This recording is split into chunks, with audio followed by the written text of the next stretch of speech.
Welcome to this episode of Why Pals Tales from Superyacht Laundry. I am joined today again by the gorgeous Katrina, aka Kat. How are you doing today? Hello, I'm super good. Thanks for having me again. It's always such a good time to chat with you. A little disclaimer, we have been chatting for the past hour already before we started recording. I have to say, it is too easy. You know, obviously in previous episodes, I have confessed to being a bit of a nerd about a lot of different things. I'm actually quite nerdy about a lot of things. I'm quite intrigued. And the world is changing at a vast rate of knots. And you are a specialist in nutrition. And I don't believe there's a few other things, but nutrition is also something that's got a massive spotlight on it at the moment. Yeah, so we've always got a lot to say to each other. Yeah, no, it's so fascinating. I mean, the whole health industry is having such a huge explosion right now of just everyone is seeming to care a lot more about their health and their well-being. And one of the biggest things and the biggest I know we're going to dive into this, but the biggest trends right now, which is fantastic, and I'm so happy to see the health industry moving in this direction, is longevity. That's what people are really gravitating towards, which is amazing because that's where we're not seeing diets anymore. We're not seeing, cutting carbs and this. I mean, yes, we are. Yes and no. We are still seeing it, but longevity is truly where it's at the moment. Well, I think everybody's looking at the lifespan in general, but obviously we're mainly female focused on this podcast. Decisions we make will always have a knock-on effect later on, whether that's coming to taking collagen or so your skin stays healthy, because literally we're all kind of heading towards this decline that obviously we all know is there, whether that's a fertility decline, whether your skin's age decline. If you're not watching this podcast, it's probably a good thing, because I am obviously in my 40s and I feel like my face is trying to slide down. My face is falling off my face. Just stay back, Yeah. I think I've mentioned it before, I love my nan to bits, but, all I remember of her is she looked like a basset hound. The jowls, when your cheeks are down here. I actually remember my sister touching my nan's skin. And it's why is it like that?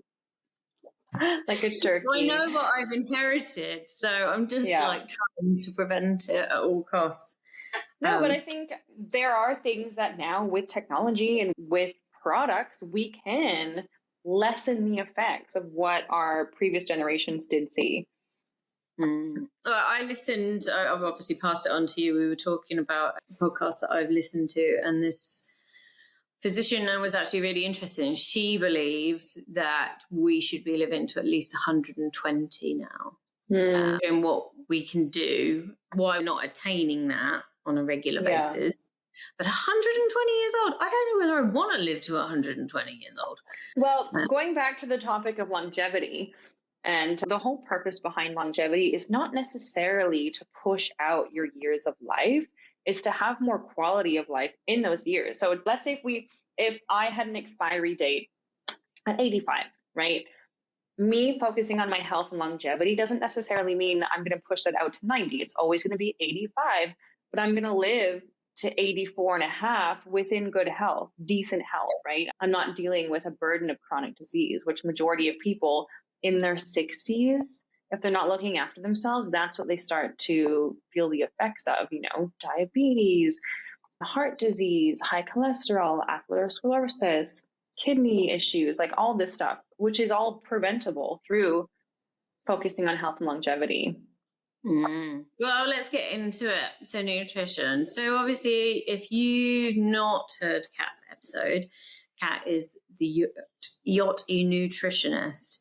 And we got connected probably over a year ago now. Wow. And I think 2 years ago now. Yeah, I don't know. But long time. We've been having chats for a very long time. But obviously, let's give a little bit of synopsis. How was the Yacht Nutritionist created? Where did you come from? Well, I did. So I briefly touched on this I think in our last episode, that it was never my intent to start as the yacht nutritionist and be focusing on yacht crew. I actually wanted to go into research about the gut microbiome, because that is where the future of health is, within the gut microbiome. But from being a yachty, I was a yachty before I went to university. I was in university, I was temping on yachts. I started to talk to a lot of girls about my kind of ethos and personal philosophies, and why I was no longer dieting, why I was no longer following all these crazy food rules that they were still doing, and how I had found so much peace and flexibility in my lifestyle. And I found, I wasn't obsessed with food anymore. I had so much freedom from it, and I was really joyful. And they started to really love this kind of philosophy. And they said, "Oh, can you help me learn this?" I had a girl, for example, she really wanted to lose weight. And this is one of the issues about diet culture. She really wanted to lose weight. And then she's smothering her toast or her rice cake with a whole avocado. Whereas I'm eating a banana, and then she's kind of saying oh, the carbs in the banana are worse than her. She's going to put on more weight from the carbs in the banana. And I was like, well, actually, it depends on how much you eat throughout the day. That's what is going to cause weight gain throughout the day and throughout the week. But generally, people who think they think they eat healthy, but they just can't lose weight, they're eating too much fat, because the diet culture has demonized carbohydrates, right? So I'm just trying to educate on all this, where everything goes wrong and how information can be misconstrued. Yes, fats and healthy fats are so good for you, your unsaturated fats, but that avocado contains close to 300 calories versus my banana, maybe under 100, right? You know what I mean? So it's all about trying to get the right evidence-based information. So you decided to go off, leave yachting, and go learn about nutrition. Well, yeah, exactly. So I decided, I was always into health and wellness, but maybe a bit of the dark side. I was too obsessed. I was following I had done every single diet under the sun, right? I did the master cleanse. I was a vegan for a while. Vegan, not from the ethical reasons, more so from a weight loss reason, for wanting to cut out all the food, because that'll make me skinny, kind of thing. And I had done every diet, and I was a yoga instructor, Pilates instructor, but I was binge eating, and I was binge eating really hard and really bad, and I couldn't get a grip on it. And then bring that person who before yachting was a yoga instructor, living this healthy lifestyle, struggling with binge eating, bring me onto a yacht with all that food abundance. I really struggled, because I couldn't maintain my kind of rigorous exercise schedule. And then we had all these very triggering foods for me in the crew mess. And it was a recipe for disaster. And I was really struggling with my mental health, because I was eating like shit. And I felt like I just couldn't get a grasp on it. I felt out of control. So I decided, I need to own this. Why am I struggling so much with this? And I decided to really dive in headfirst, learn everything about it, get a degree in nutrition, because that really helped me to understand food. It did give me a lot of peace of understanding the nutritional composition of food and stuff like that. And yeah, and then after I graduated, I was temping on boats while I was looking for jobs in research and development within the microbiome in the Netherlands or in the UK, wherever, and anywhere that would take me as a freshly graduated nutritionist. I was interested in going. That's never a problem for me. And then I all of a sudden had 5, 6, 7 yacht crew clients. And I just said to Val, should I start the Yacht Nutritionist on Instagram? He's like, yeah, why not? Try it. So here we are 2 years later, I think. And I've had 70 clients. It's going really well. I have a whole supplement line now, and it's becoming, a brand on its own. It's quite incredible. So I obviously just stalked you on Instagram probably from the very early days. Yeah. But obviously it just made complete sense when I saw you. The amount, I did a diet twice on board, I've never felt such a pressured environment to you can't go up a size in scores. Like you just you'll lose your job. Well, not so much lose my job, but lose obviously all self-respect. I don't want it to get too tight. I don't want to you go have to but you have the fear of size up. Because then everyone has to know. You have to ask, oh, can I have a size 10? And then you, not necessarily that you'll lose your job, but you have the fear that you'll potentially lose your job. Well, obviously it's a very glossy, image-based industry, and I'm now understanding certain things, when you're talking about binge eating, when you're stressed, busy charter, busy boat, the guy that you were sleeping with decided to turn into a dickhead and he's ignoring you, and you're just like, give me the macaroons in the pantry, it's a tough environment. Totally. No, well, I say because that's before the stuff. But it's funny because everyone says, okay, I'm a nutritionist. Oh, I think you cut out for a sec. What did you say there at the end? I said that's before the chef serves whatever he's serve. No. So that's where, okay, so going back to what the Yachty Nutritionist really is. So I do kind of a plethora of things. I wear different hats under the name the Yachty Nutritionist. One of my main focuses of, yes, I could totally just educate. But what we're seeing, and is exactly what I was explaining before, as to what the problems that I was having is across the board. Like, so many girls are struggling with this binge eating issue on board because of that pressure of body image, your natural coping mechanisms being taken away from you because you're locked in this environment where you work and you live and you have, toxic relationships, and then bring in all that food abundance. And we're just talking about the crew mess food, right? So it's so easy to search for that dopamine and that pleasure response from those highly palatable foods, those ultra processed foods, which they're just going to be replaced if you eat 10 Snickers bars, that it's back on the provisions list for tomorrow and it's just replaced, So that's where I really try to get down deep and dirty to really help the girls understand and develop a healthier relationship with food, because a lot of it does come from wanting to look a certain way, but going about it in the wrong reasons, going about it with so much rigidity and obsession and just, cutting everything out. With so much restriction is going to come binge eating. So that's where I really try to support the girls on board, basically stop dieting and find stability with food. That's kind of my main focus. And that gives me the most purpose because I was that person. So yeah. And then we have, sorry. I think with it, so like the binge eating, you said it's a coping mechanism. But, one of the things you've got to recognize in yourself, which obviously now with hindsight, is an amazing thing to do because I'm not in that high pressured environment. It's knowing what's hunger and what's a reaction. I think that's one of the main things that I've had to learn is, am I an urge? Or am I either just want something in my hand, something in my mouth? Do you know what I mean? Like a kind of a response rather than I'm actually hungry and I need to eat something. But it's quite hard to differentiate one between the two because the urge is to do it is really strong. Yeah. So yeah, it's a learned behavior over time. Obviously it's harder and harder and gets worse and worse. And it's a bit of an addiction.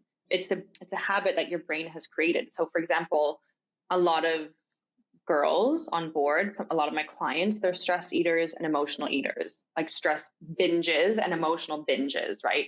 They'll have something bad that happens. Maybe let's say they messed up at work.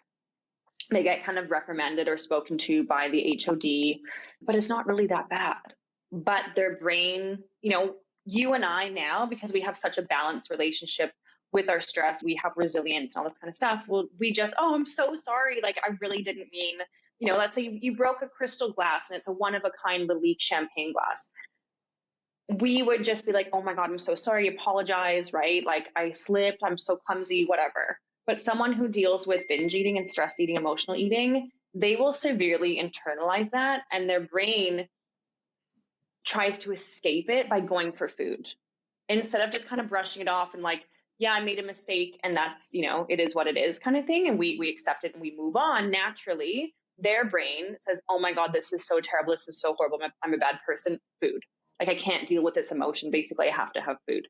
So yeah, it's really difficult to overcome that urge, that impulse of going for the food in that moment when you're feeling emotional, when you're feeling stressed, when you're, tired and all this kind of stuff. But yes, it's about being able to identify, okay, what am I really feeling? And how is food contributing to this? What is the food giving me? What is this masking? Because generally the food is actually masking what you're really feeling. And would you say alcohol is the same? It can be the same drive to have that drink. Totally. Yeah. I just need a drink. It's been a really stressful day. Do you know what I mean? Some of us, it's all about dopamine and someone search for dopamine. So some of us, I was never someone to seek out alcohol. And I never really got that same dopamine response from alcohol that I did from food. So food sends off huge dopamine responses in my brain. It still does, but I can normalize it now and it's much more balanced. But for some people, it's alcohol. They get a huge dopamine signal from alcohol. Yeah. And then they're the only things that are really, like you said, in the confined environment on board, they're pretty much the main things that you can access. Obviously now I think there is definitely a bit of a culture change. Exercise is becoming, the crews are edging towards being a lot more healthy than when I was on board. So yeah, so we've ascertained that the working environment is prime location for things to get a little bit out of whack. And we've not even mentioned the thing that affects women the most is hormones. Right.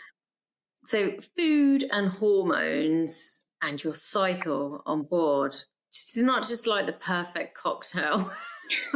It's just crazy too that so many women just don't know what the heck is happening with their menstrual cycle and how that has an effect on you. We're literally just not educated. It's that simple. We're not taught about it. We just get crazy before our periods, which you actually should not be getting crazy before your period. That's not normal. It is normal, okay? It's fine. I'm crying at Bridget Jones again. It's fine. Okay, I might have seen the movie about 1 million times, but it's fine because it's the day before my cycle. Obviously, we've talked about hormones on board quite a lot. So maybe we could discuss diet and hormones.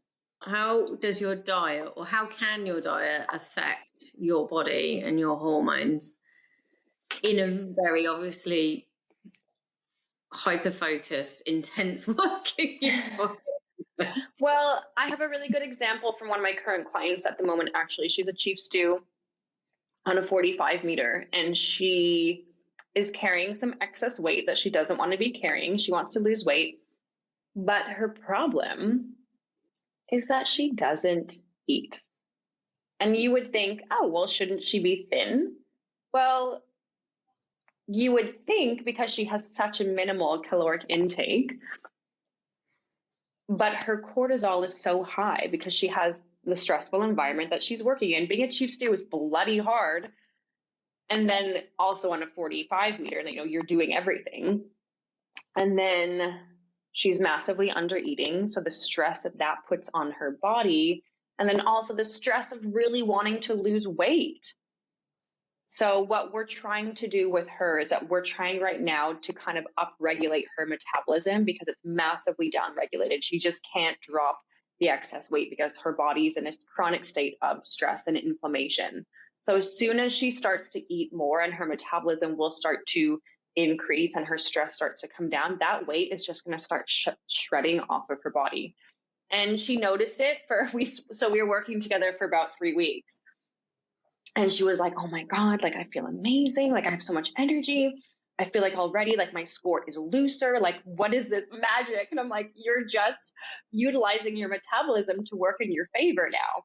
And then she went on charter, and then her chef, unfortunately, is terrible. He's the crock pot guy. So he makes a crock pot of food once every 2 days. That's what they eat on this vessel.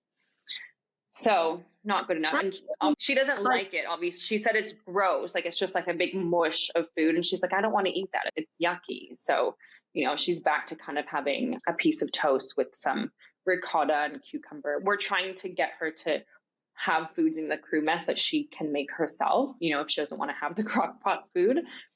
But obviously when you're in the Bahamas, the location is difficult. We weren't prepared for this. So she cooks when the chef is away. She actually cooks for the crew, which is great. So we can make really good recipes together. I can kind of guide her with what recipes and stuff to make for herself and for the crew. But then when they go guest on, they get this chef. And this was a new chef that they had. And it's not up to scratch at all. A crock pot.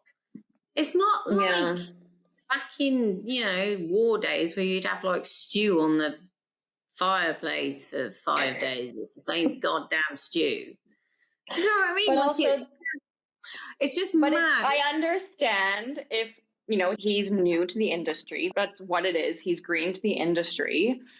But also they're not having a full boat of guests. So it's only 2 guests on board. So he can't cook for these 2 guests and then the 11, 12 crew. So he's not cut out for the job, to be honest. That's what it sounds like to me. But you don't need to talk to me about it. I got fired because I pulled up a chef about crap food. I actually got kicked off because I kicked off about bad food for the crew on board. And I do think crew, in this, I know obviously you always want to keep your job and stuff like that, but, chefs are there for the guests. I get it. But they're also there. It's very important. I think it's probably very rare what this girl's going through because a lot, I only had the one really bad experience with a chef. No, I have to stop you there because, no, I am not going to let you continue because I have worked with crew on over, I'm going to say 65 vessels. I haven't had one crew member work on the same vessel. So we're talking over 65 vessels in the industry. And I'm going to say majority of them is pretty atrocious. What's happening I get photos all the time. Look, Kat, this is what's for lunch. Kat, photo. And it's just so oily, so saucy. And it's just, one lasagna for 15 crew, a huge lasagna, but where are the other options? It's not good enough. But yes, some chefs are incredible, but it's not rare. Well, okay. I'll take your word for it.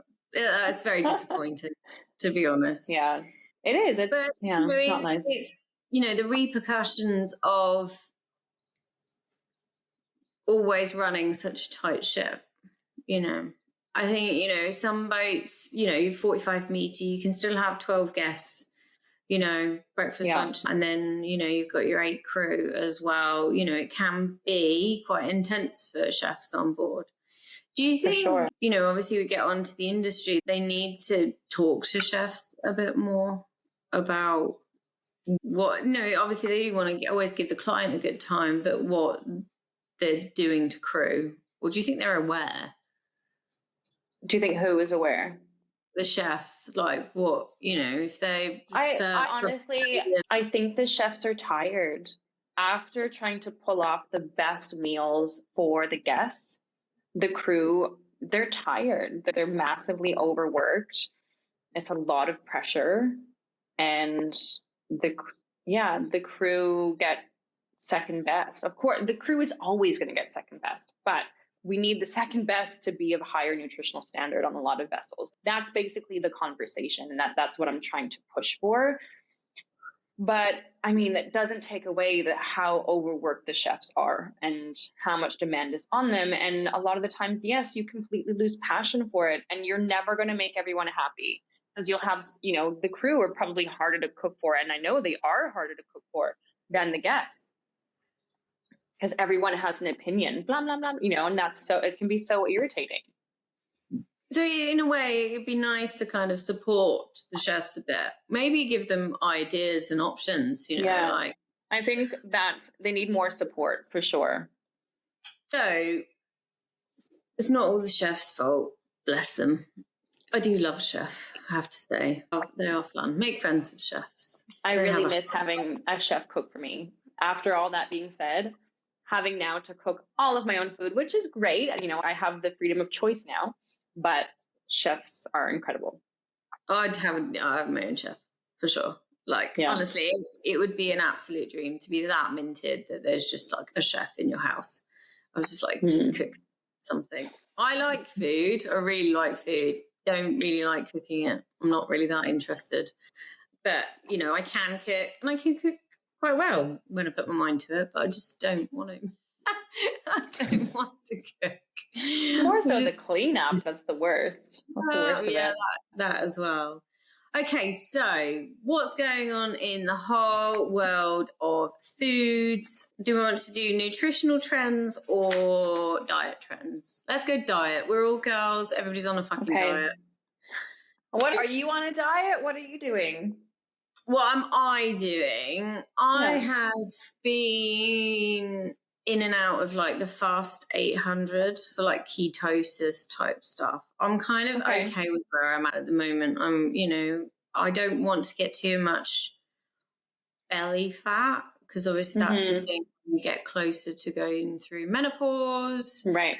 You know, your body dynamic is changing. So I try to, although somebody told me, this is so like, I was told at the school gates by another parent, because I said that I felt really cold this winter, and it's been quite a cold, dry winter in the UK, but quite a cold winter. And then he said about my levels of protein and whether I'm having enough protein, because, you know, I kind of moderate my protein and my carbs.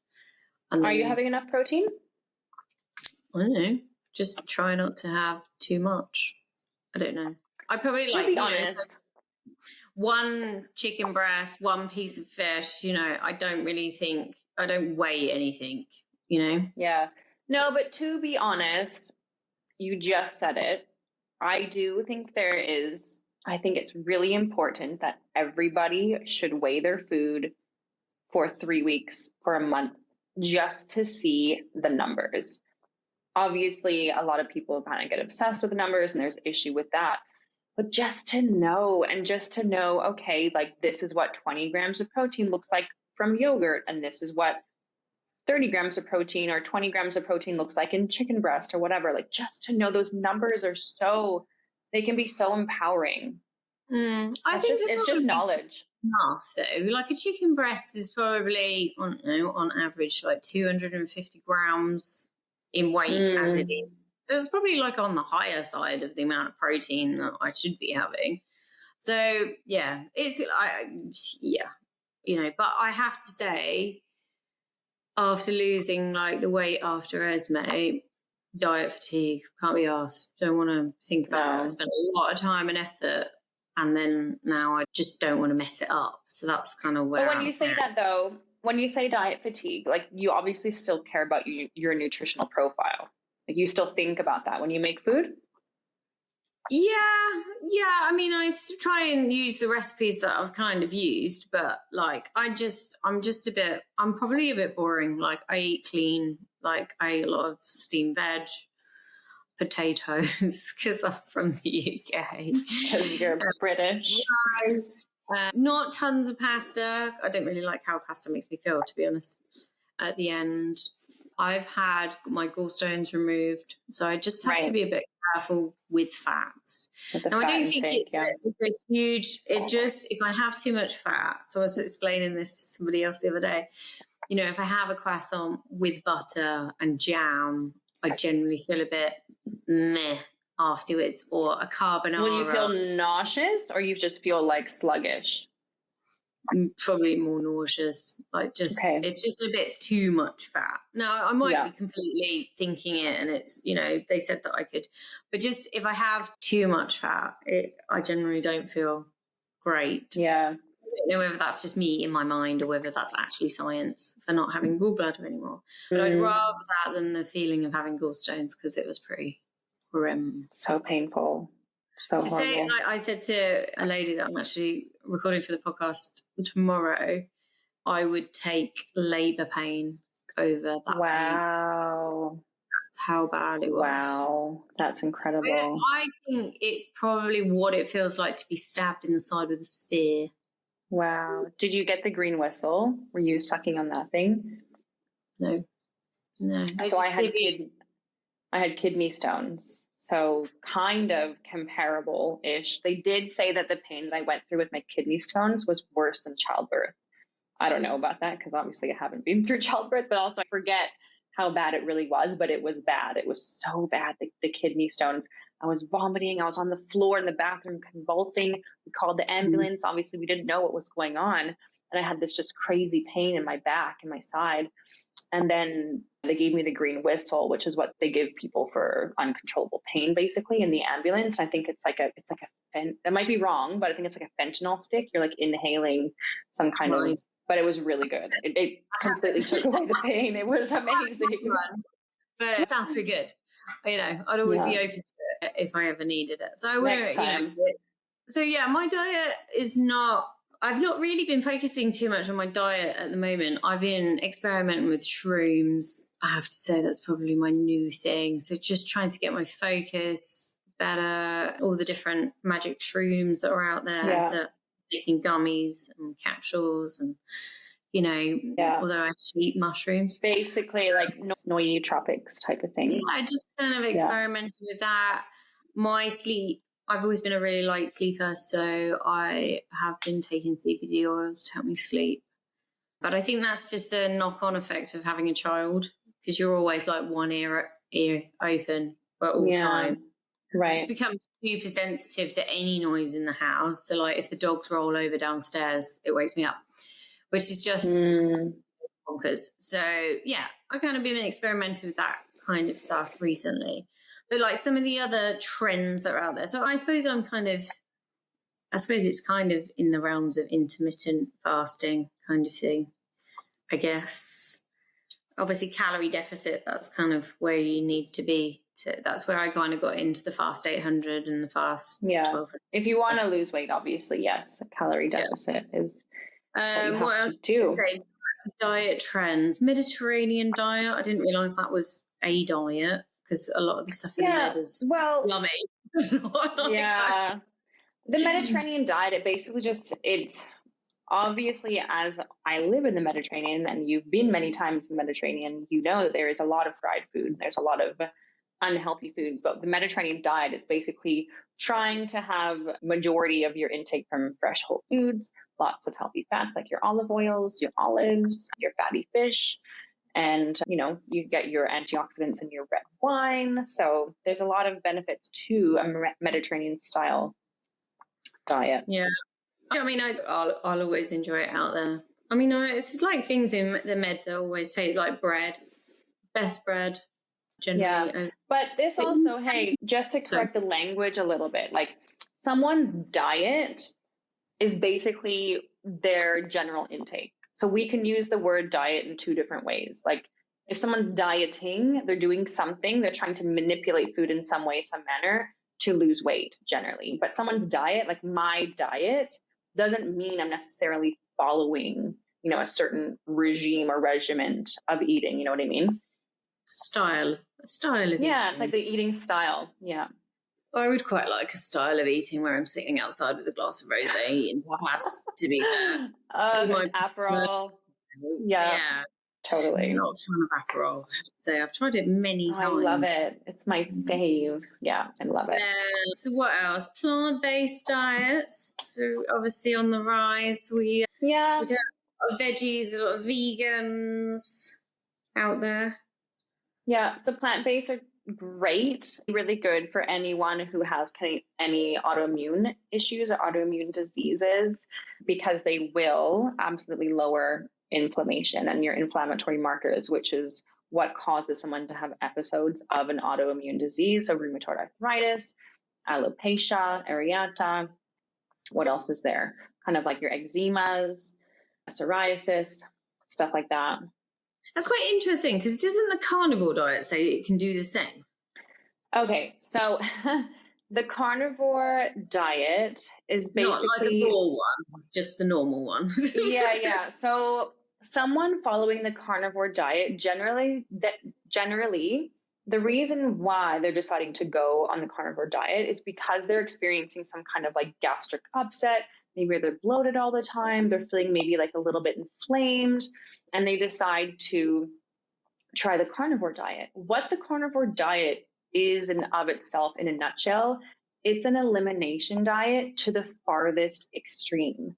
But any nutritionist or dietitian will tell you that you're never meant to stay on an elimination diet, right? So this person will feel benefits and they will feel like their symptoms have decreased, or symptoms of, let's say, IBS or bloating.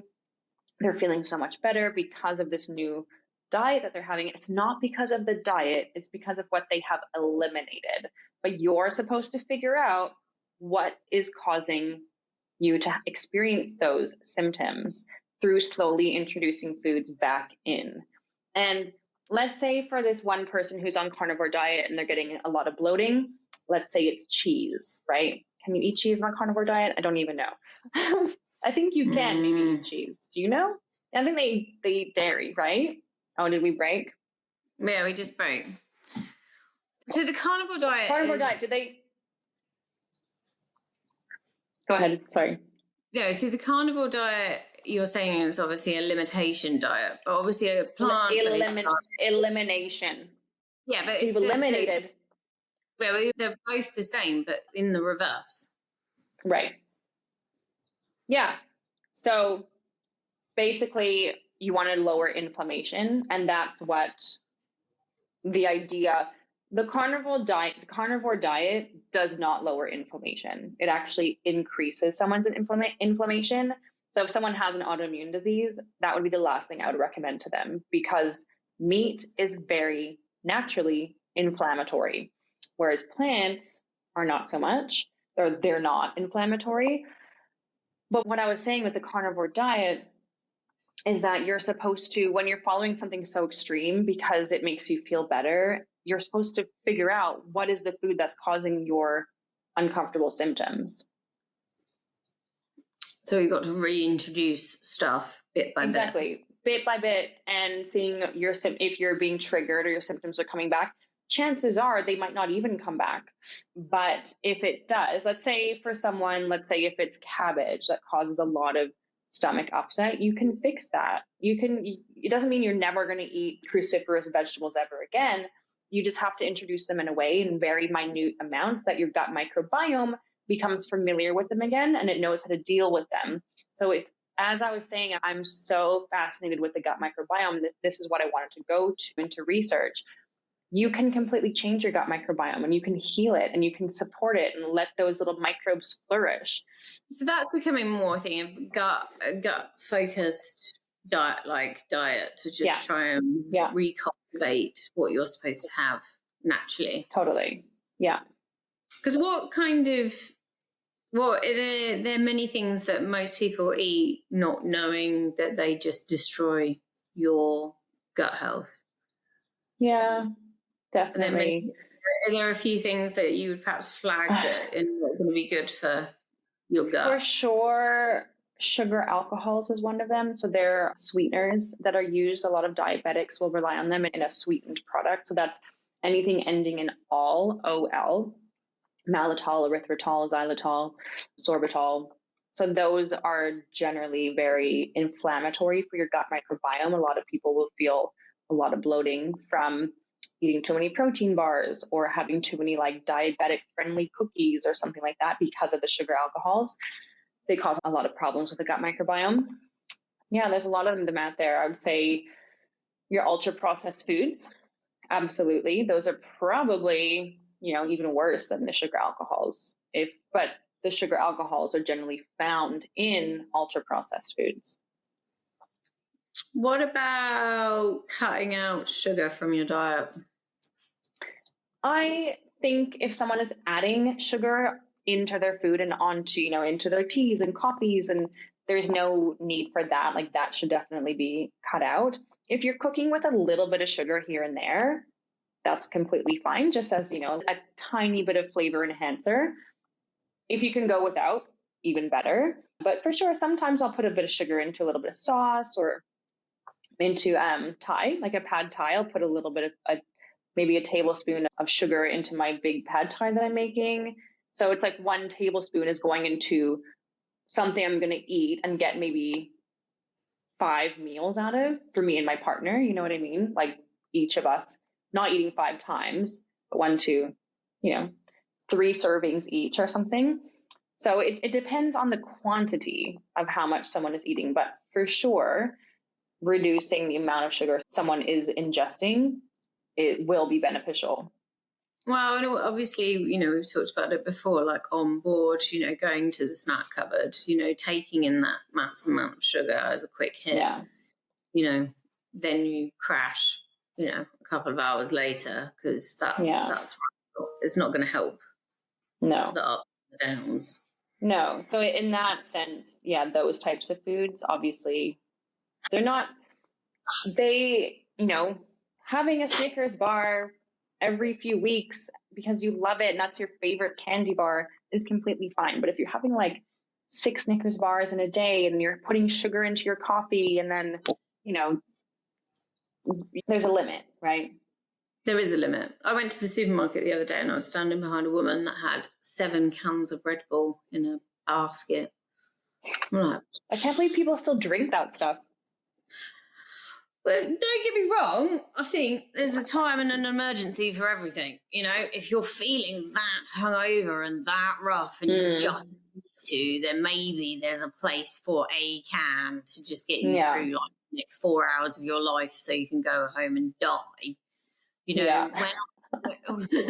it's literally got to be the case. And I have to say, back in the day, I was very guilty of hungover red ambulance. It was just, a Coke. Coca-Cola was just like the perfect amount of sugar and whatever crap they put in there to just make me feel so bad. But this comes back to the conversation of everything in moderation. And that's my personal philosophy. Like, obviously, it's the 80-20, right? Majority of the time, I'm focusing on whole, nutritious, clean, healthier foods that are better for you. 20% of the time doesn't really matter. But for me and my history of eating disorder, I can't be 100% clean. I have to have those foods in my diet in moderation because I do love them. I love a little bit of ice cream here and there or a gelato or having that flexibility and that freedom in my eating, but also not gaining weight because of it. Like the weight isn't even a part of the conversation for me and then for a lot of my clients anymore. It's not about weight anymore. It's about, what you're doing that 80% of the time and learning. That is what is most important. Yeah. It's balance, isn't it, really? It is. Yeah. It is. I mean, when you get older, you're forced to find balance. Otherwise, the hangovers are just horrendous. They're just so bad. Red ambulance. No, that's basically I stopped consuming larger amounts of alcohol. I'm easy at stopping at 1 or 2 glasses of wine because my hangovers are just so bad. No, my trick is that I try to only drink really expensive things because then, but you can't afford to get hammered on it. Do you know what I mean? Obviously, alcohol is readily available. I could get a litre of vodka, but it's not going to. So finally, to finish up, what was the other thing that I wrote down? Any supplements and stuff that are making a bit of a buzz? MNA? Yeah, MNM. So that has to do with NAD plus. I'm actually really excited because I'm formulating currently the best collagen supplement that anyone could possibly take. So generally we take collagen for hair, skin, and nails, right? But there are so many other vitamins. One you just mentioned, the NMN. So MNN, selenium, inulin, glutathione, All of these you will not find in a normal collagen powder, but I'm putting them into like this master collagen blend. So I'm really excited about it. Yeah, super cool. But there are some really trending nutrients at the moment, vitamins and minerals. And I think, if there's no harm, so for example, you have to make sure let's say you are doing infusions, you have to make sure that vitamin that you're taking is water soluble. I would never infuse unless under like doctor supervision. I would never infuse a fat soluble vitamin because those hold in your liver and can increase to toxicity levels. So like for something, yeah, that's what's really important. So to make sure it's when you ingest a water soluble vitamin in high quantities, your body just gets rid of it. You basically pee it out. Okay. So the signs are good for M&M. Yeah. But they are illegal in Europe. What? Yeah. So the European legislation they haven't yet approved it for consumption because I couldn't get that one to put in my super collagen formula. I have an NAD plus precursor, so it's similar, but it's not exactly the same. Well, that sounds exciting. Yeah. I'll take anything that kind of stops my face from sliding off my head. No, there's amazing. There's incredible. So there was a video that someone sent me. I think it was actually Val, because he knows I'm formulating, obviously, this collagen supplement. And he sent me this video it was some guy saying that collagen is one of the worst supplements that you can buy. It's such a waste of money. But actually, there is so much evidence of how incredible it is for your skin and for your hair. And, this guy, his argument was like, you can just take protein powder. But no, because it's the quantities of the amino acids that are in the collagen. They're in the right levels. So in the protein powder, they're not quite in the right level. So that's why collagen is very specific to hair, skin, and nails. My hair's been loads better since I did collagen. Same. I noticed a big difference in my hair. I think we actually have similar, like quite thin, flat hair. Yeah. But since taking collagen, I definitely notice a lot of like more voluminous hair. I give up with my hair. It's got a life of its own. Anyway, but it is looking a lot better than and healthier it was. But I take it like a gel kind of collagen. And I have done for a while. Oh, that sounds nice. Is it like a pack, like a jelly pack? Yeah. Oh, that sounds good. Tastes rank. Even the mandarin one tastes like, they do a mango version. It tastes disgusting, but you just get on with it. Because I don't want, you can get ones where you mix with different things, and I'm just like, that's just. You'd rather just take the. Yeah, I was taking a liquid one. Put it in an omelet, did you say? No, just get on with it. Like, you can draw it out and mix it in, and like all of this stuff. I was just like, it's like taking shots at the bar. I was looking, I really like the gummies because they're so easy to take. I don't like taking capsules of anything. Even though I have capsules under my line, I just don't like taking capsules. I'd much rather pop a really yummy gummy that I know is giving me some kind of benefit to it. But the amount of collagen you have to take, you'd have to eat like 30 gummies. It's not possible. No, it's, I have to say, I agree with collagen. Like my hair, definitely. God knows what my face would look like if I stopped taking it. I would be horrified. What else is out there that was on the list? Ozempic. Our favorite.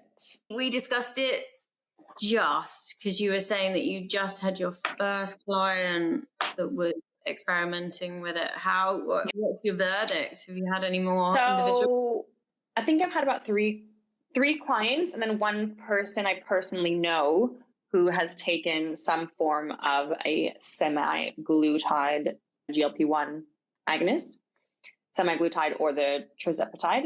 So that's the tirzepatide is the second generation one, because a lot of people don't know that Ozempic has actually been around since the 80s. It's not a new medication, but the tirzepatide is, and that's new. It's basically like the more advanced version of Ozempic's. I think Ozempic is fantastic for the right cases. For example, for someone that is dealing with severe binge eating disorder and they cannot stop thinking about food, obviously very useful in that case because it cuts any kind of urges and stuff like that. but you have to be working on your relationship with food at the same time. You have to be developing a strong knowledge of nutrition and how to support yourself on this medication, limiting alcohol intake, massively increasing water intake, focusing on high protein, good nutritious foods. One of my clients, she's had a really positive experience. She had PCOS, and PCOS is a complex illness that we don't really know whether it's the insulin resistance causes the PCOS causes the insulin resistance. Like it goes kind of hand in hand, right?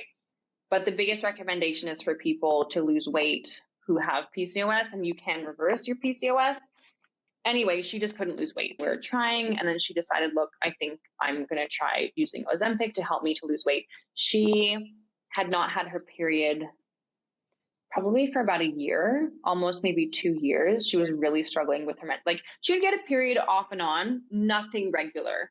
She would go 4 months without nothing, maybe a tiny little bit of spotting or something like that. But now she has probably been on Ozempic, I'm going to say close to 6 months. She hasn't lost like a drastic amount of weight. Maybe she's lost about 6-7 kilos. She's on a very low dose, which is perfect. No one should start on a high dose. But she's now had 4 months of a regular cycle, which for her is huge because obviously her and her partner want to start to try and conceive. And yeah, I think for these individuals, it's amazing. But it's management though, isn't it? It's not just, I can talk from my own personal experience. My mother is grossly overweight and, coming up for her 70s. And we've literally begged her to go onto it just to get, because get the weight down. Yeah. Just, you've got to kind of get it down because, it's just a bit of a ticking time bomb. Yeah. And I think for individuals that are really struggling, with emotional eating, I do think a lot of these people that are suffering is all tied to their emotions. It's, big time. Well, how do you break that? Because obviously, traditionally within medicine, they treat them for depression. Depression, a lot of the medication for depression makes you gain weight. Yeah. So you might not feel so down about the issue that got you down originally, but then you've put on a ton of weight, which will make you more miserable. And it's this emotional eating cycle. You're unhappy because of the weight gain, and then you gain weight because you're unhappy, and then it's this whole cycle. I think the verdict is probably still out for this. It's not really been around very long, but like you said, in balance for some, it could be a game changer. For sure. But with any drug, it gets into the wrong hands and it's abused, So you have girls like me who think they need to lose a few kilos and they just pop the injection instead of, cleaning up their diet a little bit, exercising a little bit more, getting more steps in, they just inject themselves. So there's always going to be people who abuse drugs. Well, there also a lot of talk around Hollywood and stuff like that they're microdosing to to just not have the hunger, but that's not what it's designed for, I guess. Yeah. It's going to be. But you brought up an interesting thing about your mom, though, because it is very interesting how society classifies individuals with kind of food issues and food problems. It's only seen as someone who's super thin. I remember when I had my eating disorder, I wasn't thin. I was actually 15 kilos heavier than what I am now. People question me now, oh my God, are you okay? You've lost a lot of weight. You look really thin compared to how they knew me 10 years ago when I was carrying an extra 15 kilos. I was suffering then. I'm amazing now, right? So it's how we approach the whole food and emotional eating. It's not really an area that's touched on in medical science and for someone's health. No, I mean, like I said, talking about depression specifically, it's a lot of these people that are trying to deal with these issues. What they're taking fixes one thing, but then creates another. There's always a payoff somewhere. Yeah. But who knows? At least it's around. There's a hope for some. So no, exactly. It does. It gives some people who really need it basically a helping hand, and that's what it is. Okay. So to finish off, if you're talking directly to a lady on board right now, what would be the 3 things you would advise her to like? Say, for argument's sake, she wants to lose some weight. They all want to lose weight. Okay. What would 3 bits of advice would you give a girl that's on board, snack cupboard's just there all the time? What does she need to start thinking about? Okay, this is something that I work on with my clients, a little bit of insider information into food freedom and what I do. You have to start eating according to a schedule. Food is not just a free-for-all. So for example, eating before you start work. That might not feel good for someone right now because a lot of people wait until 10 o'clock tea time to have something to eat. But then they're going into lunch at 12. So they're not hungry anyway, but they're still eating. So I would say you have to start breaking your day up into meal timing blocks. We're talking about guest off, right? Mm-hmm. Working 8 to 5. So starting to have something, doesn't have to be massive, but just having something before you start work, and then having something at lunch, and then you're going to have dinner, and then assess, okay, are you hungry in between 7:30 breakfast and 12 o'clock lunch? If you are a little bit snackish, a little bit peckish, then you can start to think about, okay, I should have a snack at 10. Are you hungry? And we're talking about physical hunger. So are you hungry between 12 and 6? A lot of the time, maybe dinner comes out at 5 or 6. For me personally, when I was finishing work at 5, I'd be straight off the boat as soon as possible to go for a walk, listen to a podcast, educate myself, get my brain interested in thinking about something else other than vacuuming walls and other than work and work-related stuff, right? Because being stuck on board and in the yachting environment can be really monotonous, and you can lose your passion for life and your passion for stuff in the outside world. You can be very bombarded down into thinking about nothingness. So it's really important to get your brain thinking about something. The reason why I'm saying that you need to eat in a structured manner is because then you're able to identify if, let's say it comes, you just had lunch at 12, you packed up the crew mess, you had an hour break, tidied everything up. It's now 2 o'clock. You have tea time at 3. It's 2 o'clock and you're like, ooh, I'm just going to sneak down to the crew mess and grab a chocolate. Or I'm going to go to the turn down cupboard and grab a turn down chocolate. Why are you doing that? You just ate. What purpose is that food serving for you? Are you bored? A lot of the time it can just be boredom because you're doing a total top to toe back dust, which you did 3 days ago. So it's the same thing over and over. As I said, it's monotonous, right? Yeah. So that's where eating in a structured way can start to get you much more aware of these bad food habits that you have, and using food to give you that dopamine hit where we want that dopamine to come from elsewhere. As I said, for me, education was really important. That's what I was really interested in, was any kind of scientific information. That's where I thrive. Any kind of knowledge and information in regards to science. So that would be my tip number 1. Start eating in a regular schedule and pattern, day in, day out, so you can start to identify why you're getting this urge to creep down and scoff a few little chocolates. My second piece of advice would be mental restriction versus physical restriction. So this is a good one.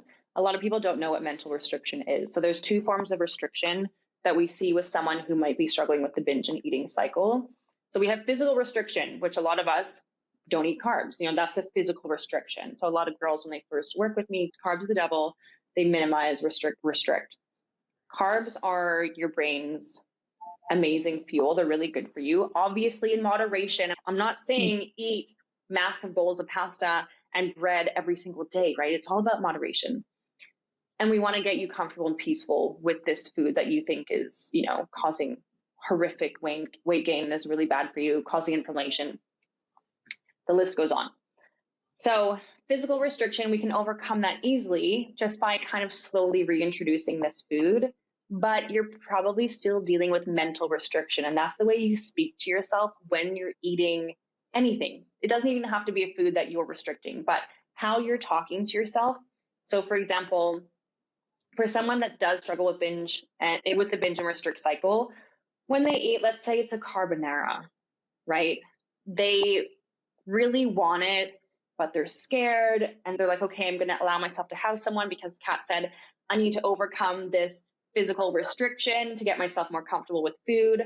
While they're eating it, they're like, oh my God, this is bad. Like, I'm disgusting. I'm never going to lose weight. I shouldn't be doing this. They have this whole negative mental narrative in their head, and that's mental restriction. It's how you're speaking to yourself when you're eating. And we know through psychology, if you have mental restriction like this, your chances are you're probably going to massively overeat. For someone that struggles with binge eating, if you're negative towards yourself and you start berating yourself and bullying yourself and beating yourself up, you're going to eat more. And also, you're not going to be satisfied from what you had. So chances are you're going to go back for more and be like, oh, I may as well keep going because I already had, it's like this whole spiral.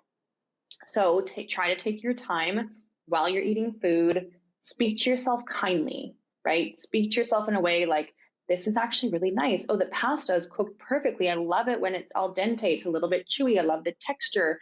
This taste, it's a little bit savory, a little bit sweet as well. And, it's like trying to really be present with the food, because when you have that mental restriction, it's literally just a roller coaster going, like taking off and going to nowhere. And you can't get control back. So that would be my second piece of advice. Physical restriction and really working on that mental restriction of how you speak to yourself while you're eating. There's a lot here. My third piece of advice, try to make it good. Goes kind of back to the first one. I would say someone that struggles with the binge and restrict cycle, you have to stop fasting. Fasting is holding you back because that is the restriction that we're talking about with the binge and restrict cycle. So the first piece of advice of eating a regular schedule comes hand in hand with stopping. You can't be fasting. Maybe you can go back to fasting. And I have clients who have really enjoyed fasting. I have one client, when she was like thick in her binge eating, she never liked to eat dinner. She'd always try and avoid dinner. She just didn't like eating food later in the evening, but she was having really bad binges. So we wanted to normalize and get her stable with food.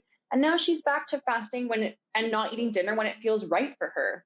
Doesn't mean she has to do it every single day, but she is fasting again. So it doesn't mean that you'll never do it again, right? But it's more like, okay, we need to work on you getting stable with food first and getting you used to used to consistency with food, because a lot of girls will use fasting as a ways to kind of restrict from what happened the day before. So yeah, that would be my 3 pieces of advice. Do you have any questions about it? Questions? Well, I could probably talk to you most of the day, couldn't I, really? But no questions. But what we might do is we'll put out some questions on social media.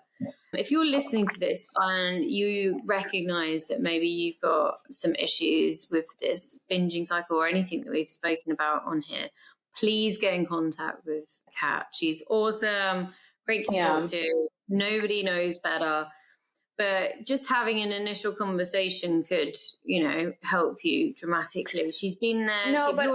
You're right now, and you've got a secret stash of chocolate bars that you took from the snack cupboard just to help you cope with the amount of ironing you've got to do today. And we've all been there, all of us. Shoving the chocolates into your pocket and just trying to escape what you're doing. Yeah, so we've all been there. And this is why I got Kat onto the podcast, because there's now a solution. It's funny. Yeah, well, it's funny though, because it's not funny, but there's so much stigma, there's so much shame around it. But to be honest, and so I onboard clients, right? I just onboarded a client the other day and we're sending voice notes back and forth. And she's like, Kat, like, I'm so sorry. Like, I don't want to have to tell you all this stuff. And I was like, girl, I've been there tenfold. Like, I've been so much worse. Like, I was one of the worst cases. So if I can heal and have one of the best relationships with food and, have a healthy relationship with food and with my life and with myself. And honestly, anyone can. I think, obviously your cause food freedom, how much brain space could you free up if you're not having to freak out about food every single day? No, it's amazing. How much would you pay to not be freaking out about that every single day? Because all women do it. We all do it all of the time, or we've got a wedding to go to. So we'll start thinking about like what dress we're going to wear, what my arm's going to look like in that. So it's, it's vitally important, and it's really cool that you're out there and supporting. Yeah. No, but women. It's so funny because I keep saying it's funny. It's not funny, but what you just said about, I have a wedding to go to. With women, it's always some kind of deadline or a goal, or I have to lose 3 kilos by X date. Like, what if you had lost those kilos forever and you never have to worry about that ever again? That's what food freedom is. Like, you don't have that kind of pressure anymore with your body, with food. It's so freeing. It sounds like bliss. I have actually got a wedding on the horizon, but I'm not in the wedding photos, so I don't really care. Do you know, I love weddings. I love going to weddings, but I'm really glad not to be part of the bridal or groom party. You're just in the back enjoying yourself. Thank you so much for coming on again. It's well worth talking to you, and every time I learn something brand new. And I think, like we said at the start, nutrition is changing a lot at the moment. A lot of information is becoming really easy to access, so people are understanding more and getting, like you said, a really big picture of lifetime nutrition, not just in the moment, which is a big shift, and a shift for the better for all of us. But we have to wrap it up. So if you're listening to this podcast, we have plenty of other podcasts for you to listen to, so please join us again. If we have talked and what we've talked about today, and you're struggling, please reach out to Kat. She is a wealth of information. She's got an insane course. And like you said, who wouldn't want to not stress about their weight in a day? So please reach out to her. All of her information will be in the bio. Thank you, Kat, for coming on. I'm sure I'll have you on again. Thank you so much. Of course, we will be chatting until our ears bleed. That's what we're good at. We're really good at doing that. But thank you so much for having me. We'll chat soon. You're welcome. Until the next time, listener.